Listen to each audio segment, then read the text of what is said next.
parceiro é o Yu.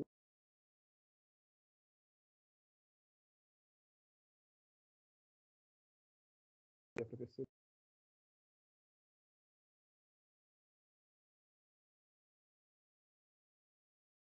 E a professora Gisele.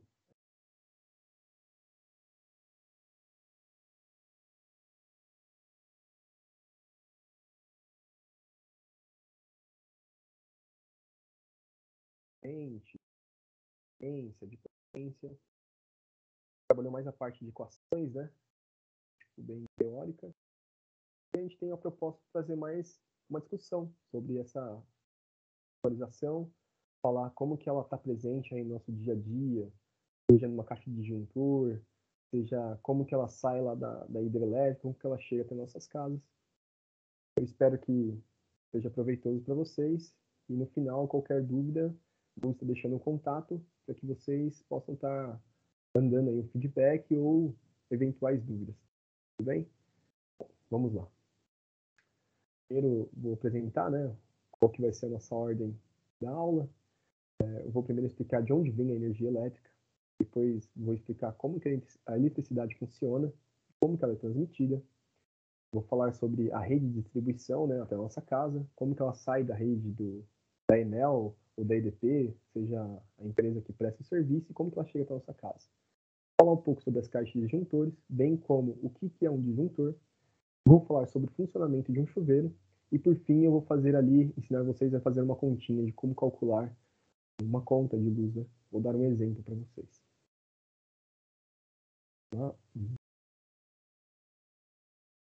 De onde vem a energia elétrica, né?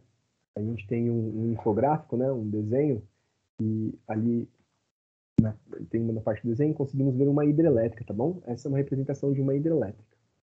Basicamente, ali a gente tem uma água represada, né? Então a gente vai ter uma energia potencial atribuída naquele ponto.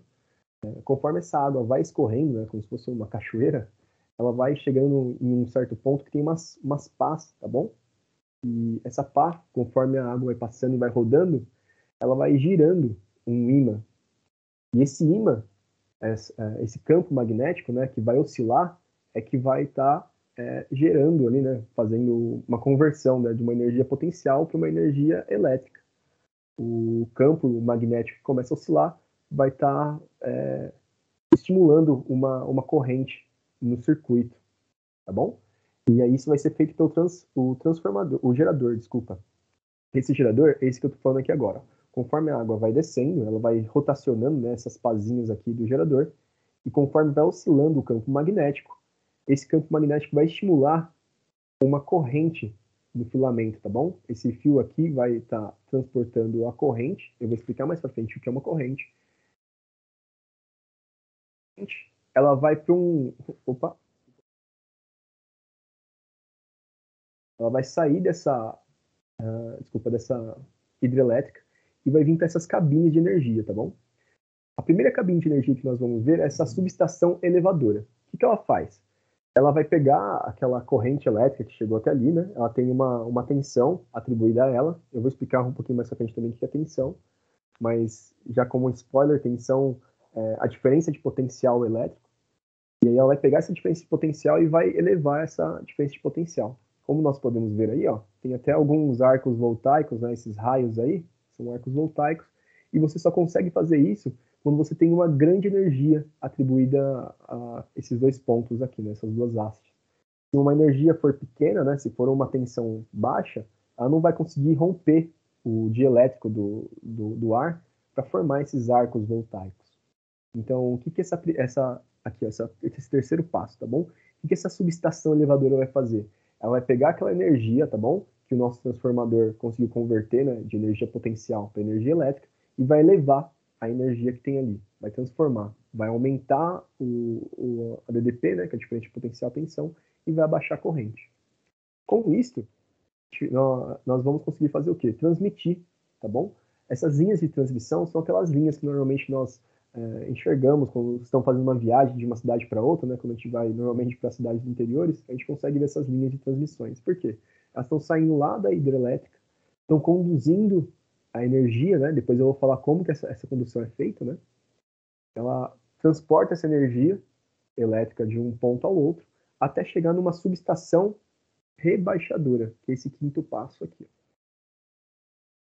Subestação rebaixadora. Aí em Caraguá, se eu não me engano, perto do Semar, tem uma subestação rebaixadora.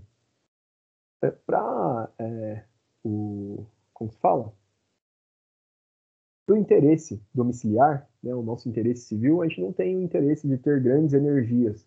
Talvez uma empresa, um supermercado, talvez precise, por causa dos transformadores, dos geradores, precise de muita energia. Mas para o nosso caso, que é para utilizar eletrodomésticos, não precisamos de muita energia, como que é feita, né? Aqueles fios lá em cima, que estão nos postes, né? Tem os postes de luz.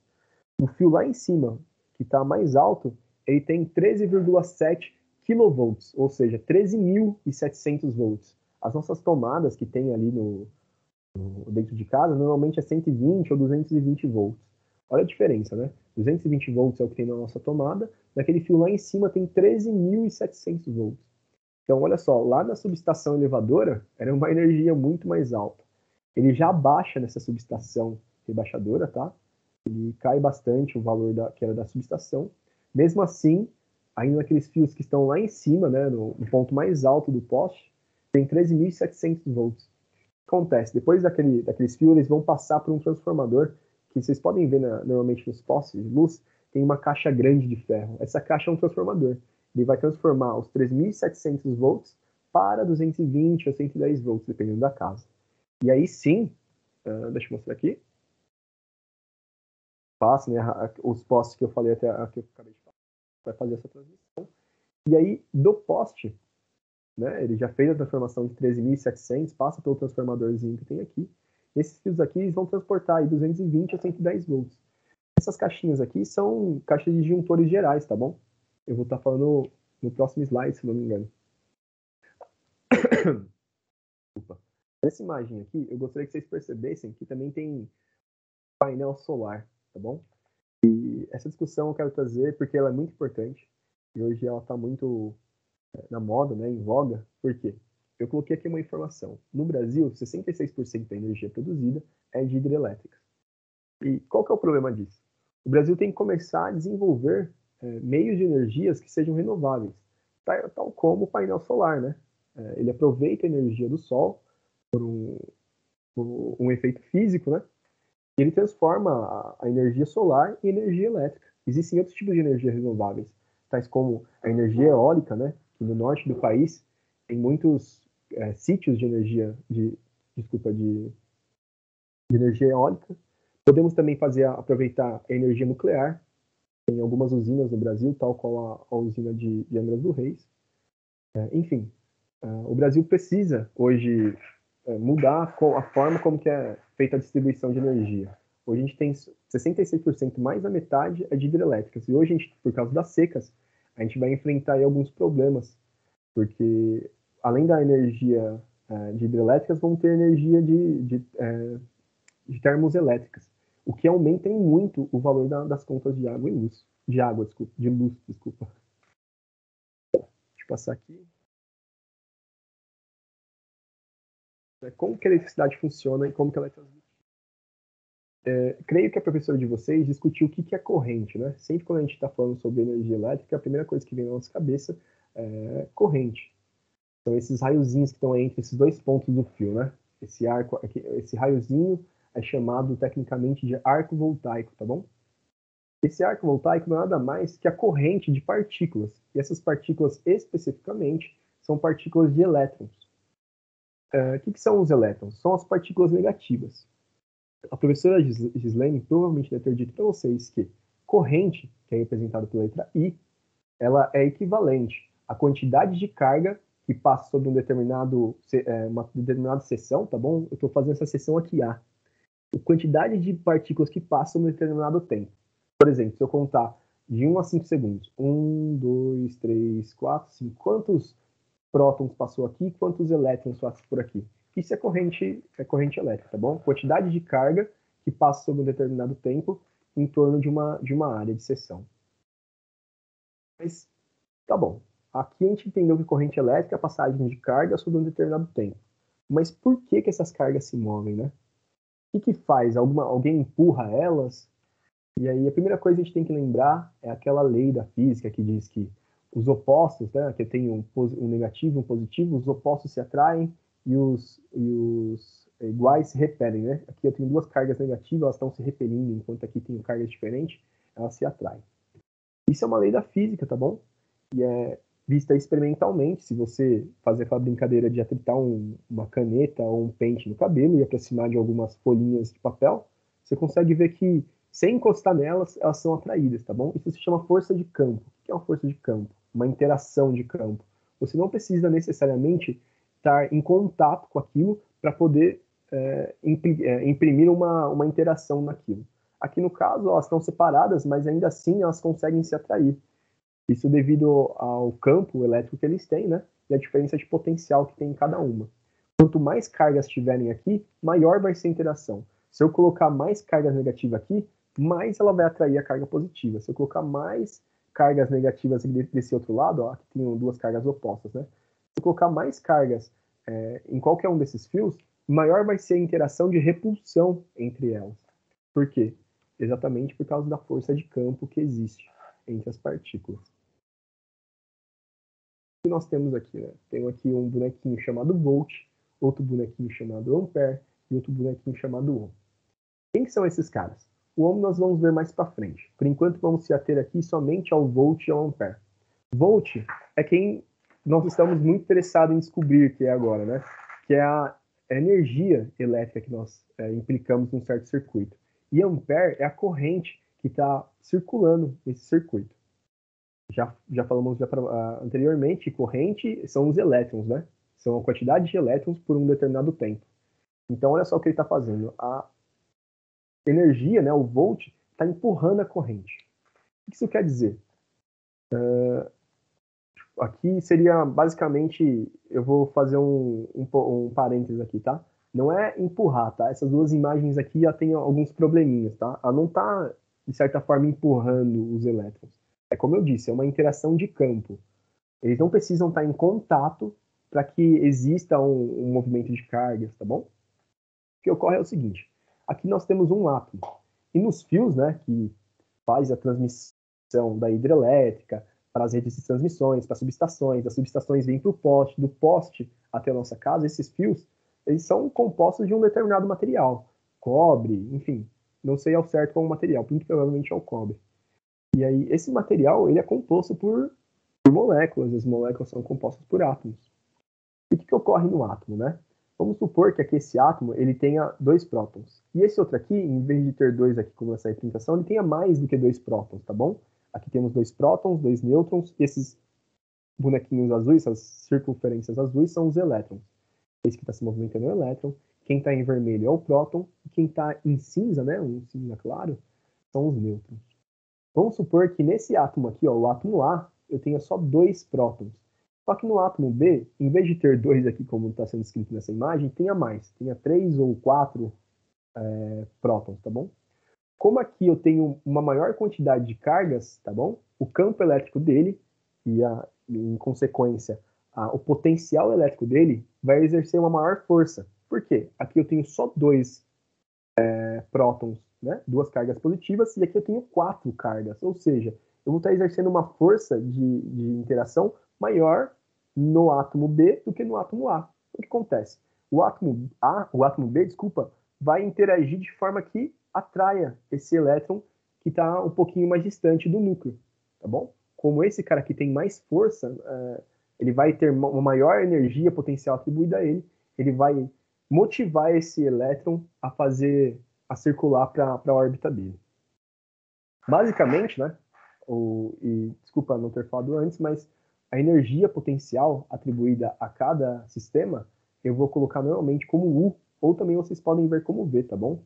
Que é a tensão, ou a diferença de potencial que existe de cada sistema. O que ele está falando? A diferença de potencial, tá bom?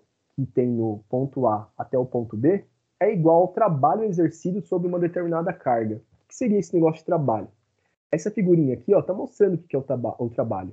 Quando eu puxo uma caixa de um ponto até um outro ponto, ou seja, eu percorri uma certa distância, ou seja, eu imprimi uma força em uma determinada distância, aqui está marcando D, pode ser 1 metro, 2 metros, pode ser quanto for.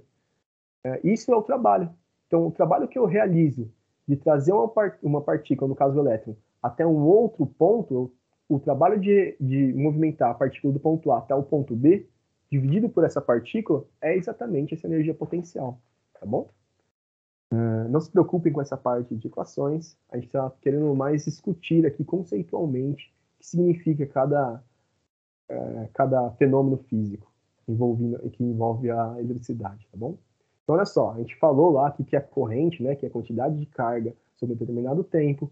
Falamos o que promove, né, essa movimentação do elétron, né, de uma órbita para outra, de um átomo para um outro, né? Aí, tudo isso é o que acontece nos eletrodomésticos. Tá vendo esse geradorzinho aqui? Imagine que esse gerador poderia ser hidrelétrica. Em vez de ter a água girando lá, aqueles rotorezinhos do gerador, vamos supor que é uma manivela e nós estamos movimentando. Nós estamos girando essas pazinhas. Aqui está ocorrendo uma oscilação no campo magnético. Essa oscilação no campo magnético promove aqui um movimento de cargas, no caso os elétrons, e aí vai para a lâmpada, né, que aí vai fazer o efeito Joule, que aí vai iluminar uma certa região, ou pode ir para uma televisão e acionar os resistores, os capacitores e fazer a tela da televisão funcionar, pode ir para o computador, para o celular, enfim. É dessa forma que a eletricidade funciona e ela é transmitida. Bom, vamos lá. Aí, beleza. Ela sai da hidrelétrica, vai para a subestação que leva a tensão, depois passa para a rede de transmissão, volta, vai para aquela subestação que rebaixa, que fica perto do SEMAR, depois vai para os postos que tem nas nossas casas. E daí, o que acontece depois? Essas linhas de transmissões, tá bom? Que são os postes aí da casa de vocês. Vocês vão ver que vai ter um poste mais próximo da casa de vocês. Vai ter um fio que vai ligar a um medidor, que é exatamente esse cara que tá aqui do lado, o relógio, tá bom? É um relógio elétrico. Normalmente a pessoa que vai conferir lá para fazer a cobrança de energia elétrica, ela vai olhar qual que é o número que está dando lá no relógio. E o que acontece? Conforme vai passando aqui carga, essa carga vai rotacionando ali um motorzinho que vai girando os números do relógio. E aí, conforme vai marcando esses números, ele vai saber o quanto de energia, tá, sua casa consumiu de um mês para o outro. Após passar essa energia nesse relógio, ele vai passar por um sistema elétrico, tá bom? E vai ir para uma caixa de disjuntores, tá bom? Eu vou falar o que são essas caixas de disjuntores agora. Caixa de disjuntor é basicamente a distribuição de energia que existe, tá? É um quadro de segurança que vai distribuir energia para sua casa. Seria interessante, né? O ideal seria o quê? Que houvessem disjuntores só para as lâmpadas, disjuntores para as tomadas, um disjuntor só para o chuveiro, enfim. Por quê? Cada um desses equipamentos, eles têm um limite de potência associado a eles. A potência que a lâmpada consegue aguentar é diferente da potência de um chuveiro. Um chuveiro ele consegue aguentar muito mais corrente, tá? Cargas negativas passando no filamento dele, na resistência, do que uma lâmpada. Imagine que passe mesma quantidade de corrente que está passando no chuveiro dentro de uma lâmpada. Ela vai queimar, tá bom? Então, o que acontece? O disjuntor, que é esse carinha aqui, ó, o que ele vai fazer? Ele vai controlar a quantidade de carga que passa, tá bom? Para não deixar passar a carga a mais. Se eu tenho uma certa carga que tem que ir para a lâmpada, ele não vai deixar passar a carga a mais. Se ele vai um disjuntor para o chuveiro, ele vai permitir uma maior passagem de carga elétrica. Como que ele funciona? Quando você aciona ele, ok, eu puxo ele para cima, ele vai ligar, tá bom, esse fio. Então, ó, aqui não está passando elétron. Você pode ver que aqui, ó, agora tá azul. Aqui não tá azul, tá bom? Por quê? Só vai ficar azul quando eu fazer o contato entre esses dois carinhas aqui, ó. Tá bom? Quando eu fizer isso, ele fecha o circuito e aí eu tenho passagem de corrente. Quando o disjuntor está acionado, eu posso conseguir usar a lâmpada, usar o chuveiro. Mas vamos supor que por um acaso houve um pico de corrente. Tá? Alguém colocou o dedo na tomada, ou algum equipamento pifou, jogou um secador de cabelo na água, então teve um pico de corrente. Ele desarma o disjuntor. Por quê? Passou mais corrente do que devia e ele foi lá e desligou. Mas como que ele faz isso? É mágica? Não. O mecanismo dele, ó, aqui embaixo dessa imagem, dá para ver que tem um mecanismozinho aqui, ó, ao qual quando ele coloca essa chave de fenda, ele desativa o disjuntor. Como que ele funciona? Tem uma pecinha dentro do disjuntor que ela é muito sensível a fenômenos térmicos. Ou seja, se você aquecer demais uma hastezinha dele, ele vai comprimir, tá bom? E no que ele vai comprimir, ele vai fazer força para exatamente desligar, desativar o disjuntor. É exatamente aqui o que ele está fazendo. Em vez de esquentar, né, ele está empurrando, tá bom? Ele está esticando essa hastezinha que tem nele, e aí ele faz com que o disjuntor abra, né, o circuito, e não passe mais corrente. Basicamente é isso que ocorre. Para evitar curto-circuitos dentro da sua casa, e não queimar diversos aparelhos, ele desativa esse disjuntor, tá bom? Vamos lá. Depois do quadro de disjuntores que tem na sua casa, vai sair os fios, né, e vão ir para diversos equipamentos. Os equipamentos que tem mais conhecidos em todas as casas é o chuveiro. Eu vou estar explicando um pouquinho aqui, tem um pouquinho de física interessante dentro do chuveiro. O chuveiro ele é composto por uma certa resistência, tá bom? Aqui nós temos o cano que vai entrar água, e aqui dentro desse compartimento que vai ter água, temos essa resistência, um fio. Também vai passar corrente elétrica, aqui temos 2 fios, tá bom? Conforme o elétron vai passando nesses filamentos, ele vai sobreaquecendo. Esse fio ele é um pouquinho fino, só que ele é difícil de quebrar, ele é feito de níquel cromo. Então, conforme vai passando corrente, os elétrons vão cada vez mais se chocando um com o outro, e isso vai elevar a temperatura que tem nesse filamento. Conforme as cargas vão ficando agitadas, isso vai elevar a temperatura, tudo bem? E aí, conforme eleva a temperatura do filamento, como ela está em contato com a água, ela vai estar aquecendo a água, e é basicamente esse o funcionamento de um chuveiro. E aí, por que a gente tem lá o frio, o inverno, né? Como que isso funciona? Nós conseguimos trocar os tipos de resistência. Pode ver que essa resistência aqui é maior e essa é menor. Ou seja, se eu quiser exercer uma maior temperatura, né? Se eu quero estar aquele dia frio, eu preciso tomar um banho mais quente. O que eu vou colocar? Eu vou colocar uma maior resistência, tá bom? Que aí vai ser mais complicado para a partícula conseguir se movimentar, então ela vai ter que exercer mais trabalho. Quando ela exerce mais trabalho, ela aumenta a temperatura do filamento. É exatamente isso que acontece.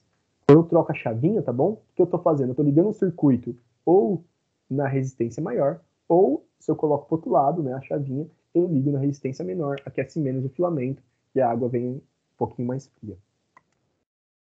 E como que nós calculamos, né? Temos aí, lembra que nós falamos dos nossos personagens? Tinha o volt, que é a energia elétrica, né? Temos o ampere, que é a corrente, tá bom? Isso que eu estou falando são as unidades de medidas, tá bom? A unidade de medida para energia elétrica é o volt. A unidade de medida elétrica para a corrente elétrica é o ampere. E esse outro cara aqui que nós falamos que ia discutir depois, que no caso é agora, o ohm é a unidade de medida para a resistência, tá bom? 20 ohms, 30 ohms, 30 quilo-ohms. O que ela vai fazer? Vai fazer exatamente aqui nessa imagem. Vai tentar, sabe, parar a quantidade de corrente que está passando numa certa seção. Então, se eu quiser calcular aí, por exemplo, a tensão que vai estar sendo percorrida aí num filamento 30 ohms e 1 ampere, eu faço 30 ohms vezes 1 ampere, vai dar ali os 30 volts, tá bom? Essa aqui é a equação, a lei de Ohm, que muito provavelmente a professora Gislene deve ter trabalhado com vocês. E agora chegamos à parte final da nossa monitoria, da nossa discussão aqui conceitual, da nossa aula sobre fenômenos elétricos. E agora eu vou ensinar para vocês, dar um exemplo de como calcular os gastos com consumo de energia. Muito provavelmente a professora de vocês trabalhou potência com vocês, né? E aí eu vou fazer aqui um exercíciozinho junto com vocês. Qualquer dúvida podem contatar a nós e a gente vai tirar as eventuais dúvidas, tá bom? Bom, chega a uma conta, e aí eu vou resumir essa conta em só tem o chuveiro, televisão e o videogame, tá bom? A gente foi lá no chuveiro, olhou quanto que é a potência desse chuveiro. Normalmente está descrito numa etiquetinha que tem do lado do chuveiro ali. Vai estar falando quanto quilowatts tem aquele chuveiro. Isso é a potência que ele tem, tá bom? Então a potência do chuveiro estava lá escrito 5.000 watts. Por que eu coloquei 5 aí? Vocês estão vendo que ali em cima está quilo, está um Kzinho do lado do watt? Esse K indica que é 1.000. Então o que eu fiz? Se eu colocar esse 5 aqui ó, do lado, 5 vezes K, que no caso é 1.000, 5 vezes 1.000 vai dar 5.000 watts. Tá bom? Normalmente vocês vão ver assim nas etiquetas, 5.000 watts. Então o que eu fiz? Eu substituí o 1.000 pelo Kzinho aqui. Então ali, eu olhei na etiqueta do chuveiro, tem 5 kW de potência. E normalmente eu uso aí em torno de 7,5 horas por mês, tá? Eu não tomo isso 7 horas de banho por dia, não, tá? 7,5 horas que eu tomo por mês. Eu teria que dividir esse número de horas por número de dias. No caso, 7,5 horas dividido por 30 dias. Aí eu teria quanto de horas eu tenho por dia. Aí eu também fui lá e olhei na televisão qual que é a potência. Fui lá na etiquetinha que tem do lado da tomada, olhei ali na etiquetinha que tem na tomadinha da televisão, tá escrito lá 0,11 kW, tá? Ou 110 watts. Beleza. Fui lá no meu videogame, peguei o videogame e também olhei nas etiquetinhas onde mostra lá o consumo de energia, estava escrito lá 250 watts. Coloquei 0,25 kW, como está escrito aqui na tabelinha. E aí os tempos também que eu utilizo 150 horas junto com meus pais, com meus irmãos, e o videogame eu uso 120 horas por mês. Então, como que eu faço o cálculo para saber quanto de energia eu gasto só com esses 3 equipamentos, tá bom? Eu olho lá na conta, normalmente está descrito aqui embaixo, tem uma tabelinha de preço que eles colocam, vai falar qual que é o valor do quilowatt-hora. Com isso, nós conseguimos o cálculo do consumo. O que eu tenho que fazer para isso? Primeiro, a professora de vocês, Gislaine, falou que o consumo de energia, né, a energia consumida é igual à potência vezes o tempo que eu utilizo aquele equipamento. Portanto, eu vou fazer o cálculo de cada equipamento, tá bom? Esse EC, o que ele está querendo dizer? Energia consumida pelo chuveiro. O ET é energia consumida pela televisão. E E é energia consumida pelo videogame, tá bom? C de chuveiro, T de televisão, V de videogame. Vamos lá um por vez. Primeiro, energia consumida. Vai ser igual a quem? A potência. Qual que é a potência do chuveiro? 5 kW. Eu coloco aqui, ó, 5 kW. Multiplico por quem? Pelo tempo que eu uso. Por mês, eu uso 7,5 horas. Então, eu vou fazer 5 vezes 7,5, tá bom? Esse resultado vai ser o quê? 5 vezes 7,5 é 37,5. Quilowatt vezes hora é igual a quilowatt-hora. Eu tenho aqui, ó, a energia consumida pelo chuveiro mensal, tá bom? O que eu faço por mês. Vou fazer esse mesmo cálculo para a televisão. O que eu faço? Qual que é a potência dessa televisão? Como está descrito, 0,11. 0,11 kW. Qual que é o tempo que eu utilizo por mês? 150 horas. Então eu faço o cálculo. 0,11 vezes 150. Pego lá o caderninho, monto lá o algoritmozinho para fazer o cálculo. 150 vezes 0,11. Quando eu fizer esse cálculo, vai dar 16,5 kWh. Mesma coisa para o videogame. Pego a potência dele, tá bom? Tá aqui, 0,25, multiplico por quem? Pelo tempo. Qual que é o tempo que eu tenho aqui? 120. 0,25 vezes 120. Normalmente isso dá 30, tá bom? E aí, no caso, 30 kW. O que eu faço por fim? Eu tenho a energia de cada equipamento. Só que eu quero saber, né? Eu vou calcular o quanto que eu gasto ao total no mês, então eu não posso saber dele separado. Eu tenho que somar as 3 energias. Então, minha energia total vai ser quem? A energia do chuveiro, que é 37,5 kW, mais a energia da televisão, que é 16,5 kW, mais a energia do videogame, né, que é 30 kWh. Então, o meu total é 37,5 mais 16,5 mais 30. Isso aqui dá 84 kWh. Vamos guardar esse númerozinho aqui, ó. A energia total que eu consumo desses 3 equipamentos aqui, ó, é de 84 kWh. Tá bom? Legal também notar uma outra coisinha aqui. O chuveiro eu uso muito menos do que a televisão. Só que veja só, tá tão diferente assim, né, as energias. Acho que o videogame tá mais próximo, né? 30 e 37. Eu uso 120 horas do videogame e olha quantas horas eu uso o chuveiro, né? 7,5. Por que a energia de consumo deles são tão próximas? Porque o chuveiro é basicamente uma resistência. Ele só vai imprimir resistência à passagem de corrente, ou seja, vai subir muito a potência do equipamento, certo? Já o videogame não, eles são microcontroladores, né? A parte eletrônica, então não vai exercer tanta dificuldade na passagem de corrente, tá bom? É só um adendo aí que eu faço para vocês. Acho interessante notar essas coisas.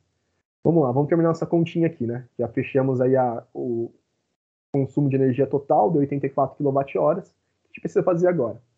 Bom, a gente sabe que o quilowatt-hora, 1 kWh é igual a 50 centavos, tá bom? Então a gente vai aplicar uma regra de 3. Se eu sei que 1 kWh corresponde a 50 centavos, quanto aqui de reais corresponde à minha energia total consumida no mês? Eu tenho minha energia consumida total no mês, né? Como que eu resolvo essa equaçãozinha aqui de 3, a regra de 3? Eu vou primeiro, né, multiplicar esse R, S aqui de cifrão, né, X vezes esse quilowatt. Então, esses dois vão multiplicar, né? Eu multiplico em cruz. Esse vezes esse e esse vezes esse. Esse carinha aqui vai ficar na esquerda, esse carinha aqui vai para a direita. Então, olha só. Ficou assim, ó. O X, né, que eu quero descobrir, vezes 1 kWh, que eu multipliquei em cruz. E aqui do outro lado, ó, esse E total, ó, que é a energia consumida total no mês, vezes os 0,50 centavos. Energia total consumida no mês, vezes os 50 centavos. Como eu quero saber só o valor de quanto eu quero gastar por mês, eu vou ter que deixar esse cara sozinho. Então eu vou pegar essa parcela aqui, ó, de 1 kWh por mês e vou colocar para o outro lado dividindo, tá bom? Como ele está multiplicando esse lado, passa para o outro lado da igualdade dividindo. Quando eu faço isso, ó, esse cara fica sozinho, como nós queríamos. A gente consegue, ó, 1 kW, ó, a gente tem kWh dividido por kWh. KWh dividido por kWh é igual a 1. É a mesma coisa que eu fizesse. Quanto que é 5 maçãs dividido para 5 pessoas? Não são números iguais, 5 e 5? Então vai dar 1. Vai dar uma maçã para cada pessoa. Se eu dividir 1.000 maçãs para 1.000 pessoas, vai dar uma maçã para cada pessoa ainda. Se os números são iguais, as quantidades são iguais, vai sempre dar 1. Como aqui eu tenho uma quantidade quilowatt-hora dividido por quilowatt-horas, elas são iguais, né, são equivalentes, eu posso cancelar os dois, né? Um dividido pelo outro vai dar igual a 1. Nesse caso, a nossa equação aí, o que a gente acabou de fazer? A gente deduziu a equação para descobrir como calcular os gastos de consumo de energia. Então, o quanto nós vamos gastar, que é esse valor de X aqui, né? Ele é igual a quem? A quantidade de carga, a quantidade de energia consumida no mês, vezes a taxa que a empresa cobra de nós por quilowatt-hora, tá bom? Se vocês se recordarem, né, vou até voltar aqui um pouquinho, o número é 84 kW, tá? Que nós gastamos aí, 84 kWh que nós gastamos com esses três equipamentos: chuveiro, televisão e videogame. Lá eu tenho lá quanto eu quero saber quanto eu quero gastar, é igual a energia total, que é 84 que a gente acabou de ver, vezes 0,5. Se aplicarmos o valor de energia total consumida, teremos o quê? 84 vezes 0,5, né? Seria a mesma coisa que 84 vezes 1 sobre 2.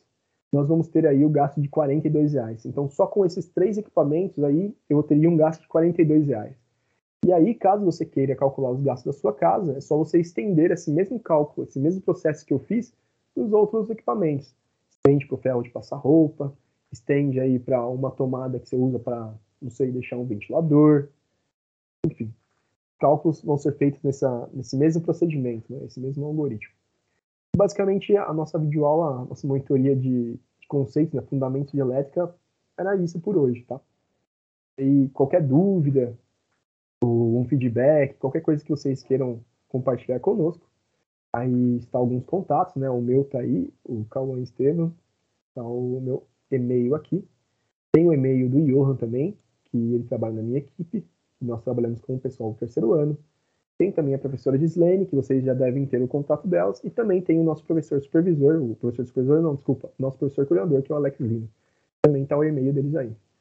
Agradeço a paciência de todos. Bom dia.